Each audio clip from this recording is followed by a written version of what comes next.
Well, good evening. I am Robert Sumwalt, and I'm a board member with the National Transportation Safety Board, and that's spelled S-U-M-W-A-L-T, and I have standing right here Joe Sedor, S-E-D-O-R. Joe is the investigator in charge for this accident. Here's what we did today. Earlier today, mechanics from Southwest Airlines, under the supervision of NTSB investigators, removed this section of the fuselage, which of course is the ruptured area from Flight 812 on Friday. We will be transporting this section back to the NTSB's material lab in Washington, D.C. It will be shipped out tomorrow, and of course it will undergo intense, in-depth analysis once it gets back to Washington. We've also looked at other portions of the lap joint along the fuselage of the accident airplane. We did that today, and we found evidence of additional cracks on that airplane. The reason that we came, of course, to Yuma was to document the damage on this airplane, and now that we've extracted this piece of the fuselage and shipping it back to Washington, the structures group, actually the entire on-scene portion, will begin to wrap up. It'll start to wind down here in Yuma, and the focus of the investigation will be back in Washington. So with that in mind, the structures group is expected to finalize their field notes tomorrow or on Tuesday, and the investigators will be convening at the NTSB's materials lab in Washington, D.C. on Wednesday morning. It's important to remember that while the on-scene portion of the investigation may be wrapping up, the investigation is far from being over. In fact, I look at it as the investigation is just now in the beginning phases. There's a lot of work, a lot more work to be done. I want to talk to you about what Southwest has been doing over the last couple of days. As you are aware, Southwest has been conducting additional non-destructive testing inspections on several of their 737-300s, and we've been informed that Southwest has found crack indications on the lap joints of 3 airplanes. I also want to tell you about a service bulletin that is being drafted and should be coming out in the next few days. As I indicated earlier today, the NTSB, along with other investigative parties, the FAA, Boeing, and Southwest Airlines, have been working to determine what actions might be necessary to inspect any similar airplanes. As a result of the findings from this accident investigation and from the inspections at Southwest Airlines, Boeing has indicated that they are currently drafting a service bulletin to describe the inspection techniques that they would recommend to be accomplished on similar airplanes. And I need to stress that the specifics of that service bulletin are still being developed by Boeing.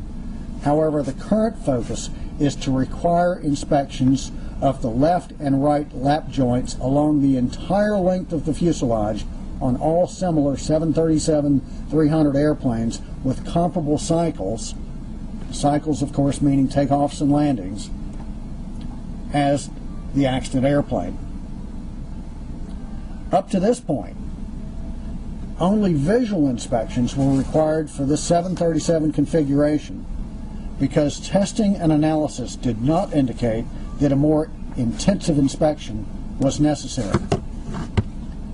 And once the service bulletin is released by Boeing, the FAA will make the determination whether or not to make it mandatory for similar 737 airplanes.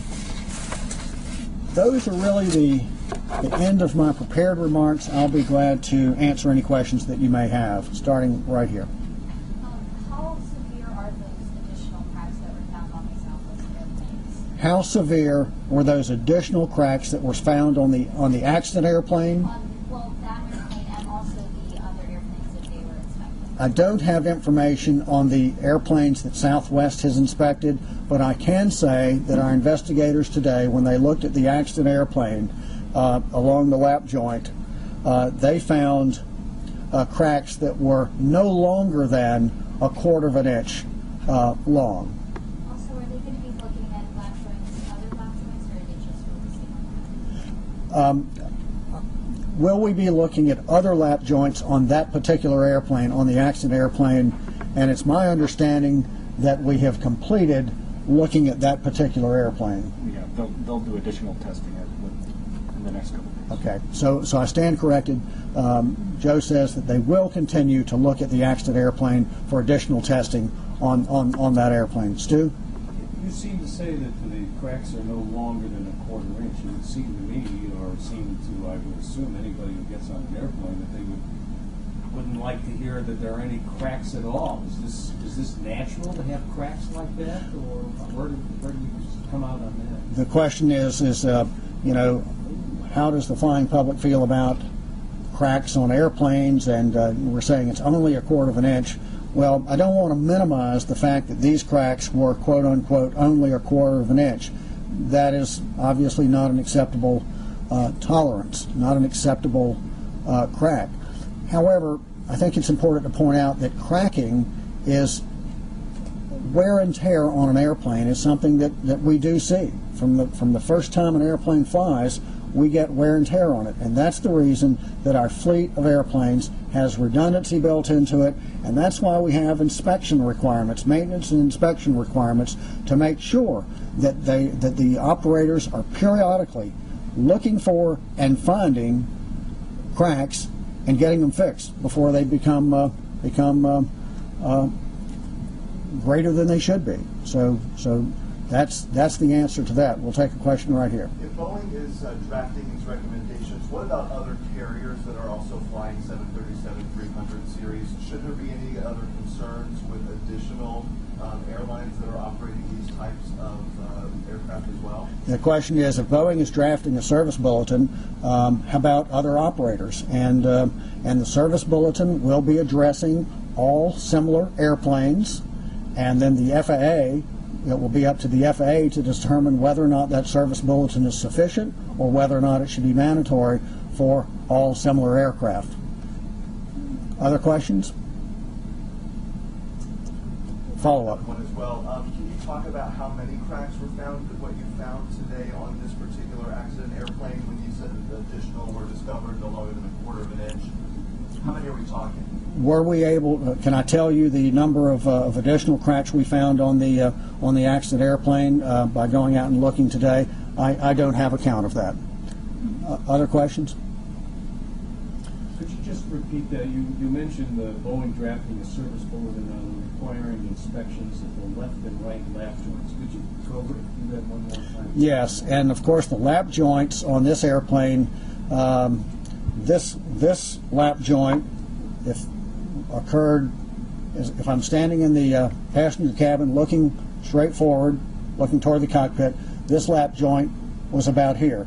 There's another lap joint at the mirror image position on the right side of the aircraft. So Boeing's service bulletin, and we don't know the exact specifics of it. Boeing, being the manufacturer, is drafting this bulletin, but it's anticipated that it would require inspection of both of these lap joints running through the entire length of the fuselage on all similar 737-300s with comparable takeoffs and landings as this accident airplane.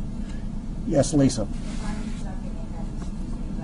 When we actually shoot these that we're going to be sending back to TC, what is it that we're going to be able to notice when we're shooting? That what are we looking at as far as showing cracks? What is it that we're going to be seeing on that piece? Well, the question is, by looking at this through a camera lens or with the naked eye, what are you going to look for? And usually fatigue cracking is at the microscopic level, so it's going to be very hard to identify just from where you are, and we will take measures of putting various components in a scanning electron microscope to look for those look for fatigue and the fracture patterns. So I think it's going to be difficult to actually see the cracks. I looked at it just a little while ago up close, and it is you can't really see the cracks per se, but fatigue is something that is a known issue, with our metallurgical scientist, and they'll be able to identify those issues. Follow up. Is that why it's so difficult during the inspection to be able to find some of these cracks? The question is that why it's so difficult? Because it's microscopic, and it's hard. Is that why it's hard to identify fatigue cracking? And the fact is there is technology that helps inspectors to detect cracking and fatigue. Non-destructive testing inspections. There's a method called eddy current inspections. There are others, and so these techniques have been employed for a number of years in inspecting airplanes. What the issue is that along this particular lap joint, it was not known in the industry that this was an area on airplanes of this number of cycles that those lap joints should be inspected. So therefore, the assumption is that we don't, on airplanes that only have 40,000 cycles, we don't need to be inspecting that particular part of the airplane, that lap joint, with non-destructive testing methods. So there are methods using technology to inspect. It just, in the industry, it was not thought that this was an area that needed to be inspected. Take 2 more questions. Just a follow-up to hers. Can you kind of explain what that is to the layperson, those types of technologies, to average John Q citizen watching television at home? How is that done? How does this technology work? I'm not an expert in eddy current inspections, but my friend is Google. I don't know. I don't know the exact techniques, but I do know that they have been employed for a long time. Any other questions? I do want to thank you very much. We've worked with you all over the last 30 hours or so. I want to thank you all for your professionalism in helping us, and it's been a pleasure to work with you. We will be around tomorrow. Terry will be putting out words on any additional updates. I'm glad that we could get this component in here for you to get a good look at it. I want to thank you all. Thank you very much. Bye-bye.